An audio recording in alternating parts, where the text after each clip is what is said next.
తెలంగాణలో ఆయన తీసుకుంటున్న నిర్ణయాలు 42% అధికారంలో రావడం కోసం బలహీన వర్గాల ఓట్ల కోసం మాట్లాడినావు, హామీ ఇచ్చినావు. 15 నెలలు అవుతుంది. బడ్జెట్ల కేటాయింపులు ఏం చేస్తున్నావు? 42% చట్టభద్రత వచ్చేంత వరకు నీ చేతిలో ఉన్న అవకాశం బడ్జెట్ 2 సార్లు పెట్టారు. బడ్జెట్ల కేటాయింపులు ఈ 42% ప్రకారం వాటా ప్రకారం ఇవ్వాలి కదా. ఉన్న జనాభా 50% పైన ఉంది అని చెప్పేసి అధికారికంగా అనధికారికంగా మీకైతే లెక్కలు హ్యాండ్ అండ్ యావరేజ్ బ్రైన్ తెలుసు కదా. దీని ప్రకారం ఇవాళ 10 రూపాయలు కట్టినా 100 రూపాయలు కట్టినా లక్షలాది మంది కోట్లాది మంది కట్టే ఈ పన్నులు దానికి మల్టిప్లై అవుతున్నాయి కదా. దాని ప్రకారం ఆ ప్రాతిపదికన మీరు బడ్జెట్లో కూడా కేటాయింపులు చేయాలి కదా.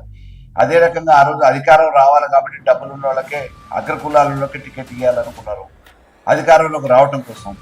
ఇవాళ బలహీన వర్గాల దగ్గర డబ్బులు లేవు, ఖర్చు పెట్టలేరేమో అని చెప్పేసి అని అనుకున్నారు. ఇవాళ అధికారం వచ్చిన తర్వాత నామినేటెడ్ పదవులలో అవకాశాలు ఇవ్వాలి కదా, కార్పొరేషన్ పదవులలో ఇవ్వాలి కదా, మంత్రివర్గంలో ఇవ్వాలి కదా.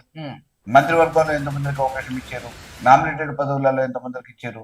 కార్పొరేషన్ పదవులలో ఎంతమంది ప్రాధాన్యత ఇవ్వలేదు? బడ్జెట్లో ఏడ కేటాయింపులు ఇచ్చారు? మీ చేతిలో ఉన్న ఈ మామూలు విద్యా ఉద్యోగ విషయాలలో ఇంతవరకు ఎందుకు పెంచట్లేదు?